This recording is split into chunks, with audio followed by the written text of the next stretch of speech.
Why does Calypso live alone on her island? Greek mythology explained.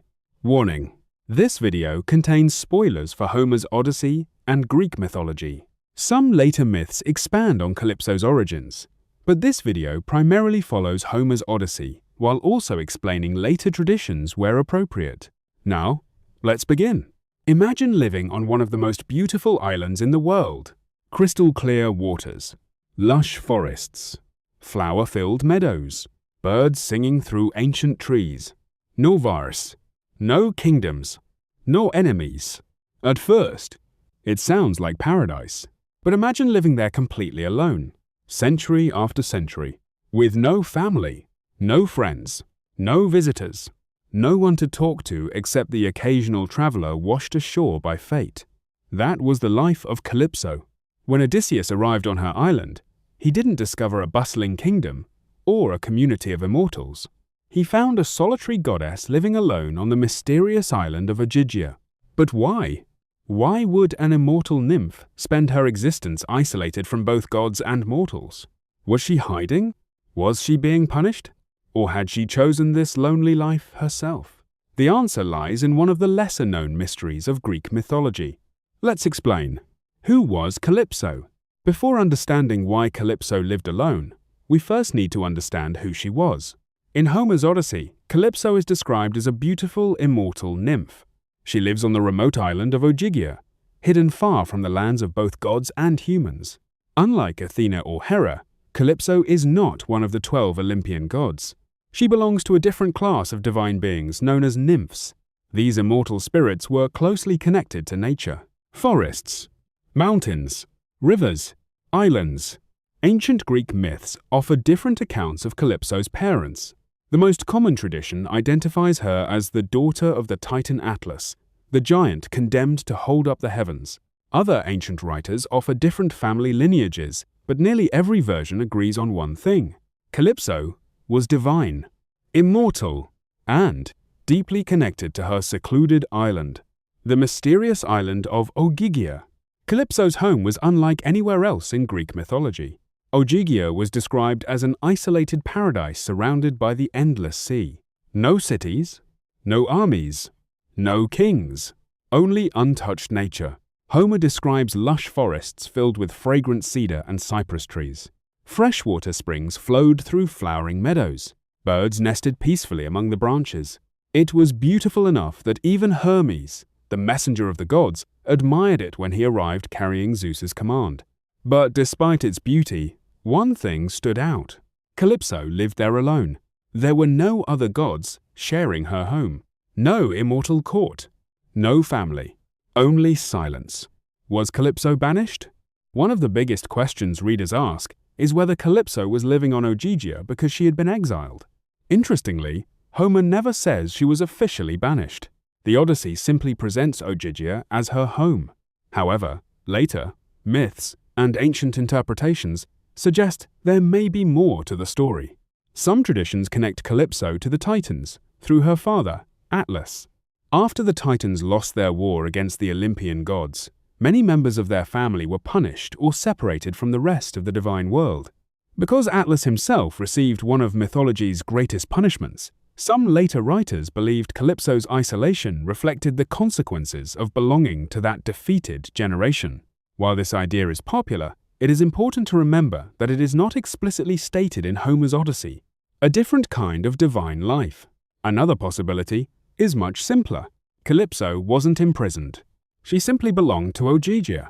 In Greek mythology, many nymphs are permanently connected to specific natural places.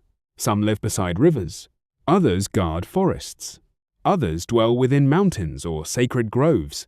Calypso's domain happened to be a remote island far from civilization. Rather than ruling kingdoms like Zeus or Poseidon, her role was to watch over her island. In this interpretation, Ogygia wasn't a prison. It was her home. Why did she keep Odysseus? When Odysseus arrived after a terrible storm, Calypso finally had someone to share her lonely existence. Unlike passing sailors who quickly left, Odysseus remained on the island for years. According to Homer, Calypso genuinely fell in love with him.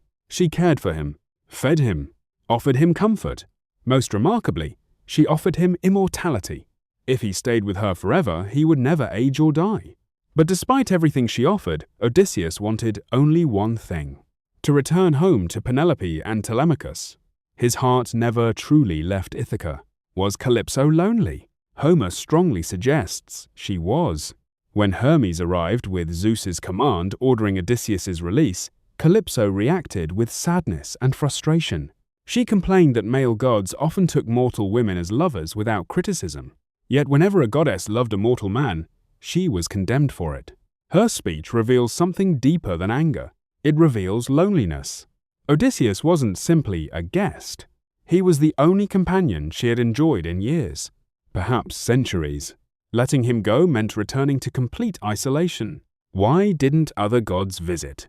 Another mystery surrounding Calypso is the absence of other Olympian gods. Unlike Mount Olympus, Ogygia is rarely visited. Hermes only arrives because Zeus specifically sends him. Athena never appears there. Poseidon passes across the sea but does not stay. This reinforces the idea that Ogygia exists almost outside the normal world. It is peaceful, hidden, and separated from the constant conflicts of gods and mortals. Calypso's isolation isn't just physical, it's symbolic. She exists between worlds, connected to neither, completely. Why Zeus finally ended her solitude. When Zeus ordered Calypso to release Odysseus, many people focus only on Odysseus. But for Calypso, it meant something else entirely. She was losing the only person who had shared her island in years. Despite her sorrow, she obeyed Zeus. She helped Odysseus build a raft, provided food, water, and clothing, and watched him sail away. She did not curse him. She did not try to stop him by force. She accepted that even love could not overcome fate. Once Odysseus disappeared beyond the horizon, Calypso was left alone once again, just as she had been before he arrived. What does Calypso represent? Calypso is more than just an immortal nymph. She represents temptation, the desire to escape suffering, the promise of eternal comfort without responsibility.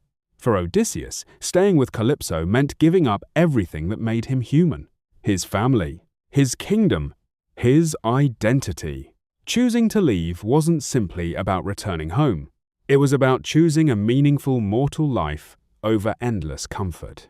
For Calypso, however, the story reflects another truth. Even immortality cannot protect someone from loneliness. She possessed eternal youth, extraordinary beauty, and a paradise beyond imagination. Yet none of it could replace genuine companionship. So, why does Calypso live alone on her island?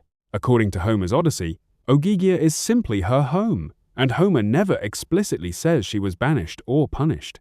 Later, traditions sometimes connect her isolation to her father, the Titan Atlas, and the fate of the Titans after their defeat, but those explanations come from later interpretations rather than Homer's original poem. What remains clear is that Calypso lived in beautiful solitude for countless years until fate brought Odysseus to her shores. For a brief moment, she believed she had found someone to share eternity with, but destiny had chosen a different path. Odysseus belonged in Ithaca, and Calypso remained the eternal guardian of Ogygia, watching the sea and waiting as history sailed past her lonely island. What do you think? Was Calypso truly a villain for keeping Odysseus on Ogygia, or was she simply one of the most tragic figures in Greek mythology? Share your thoughts in the comments below. If you enjoyed this video, don't forget to like, subscribe, and turn on notifications for more Greek mythology explainers, the Odyssey stories, movie breakdowns, hidden details, and entertainment news. Thanks for watching, and I'll see you in the next video.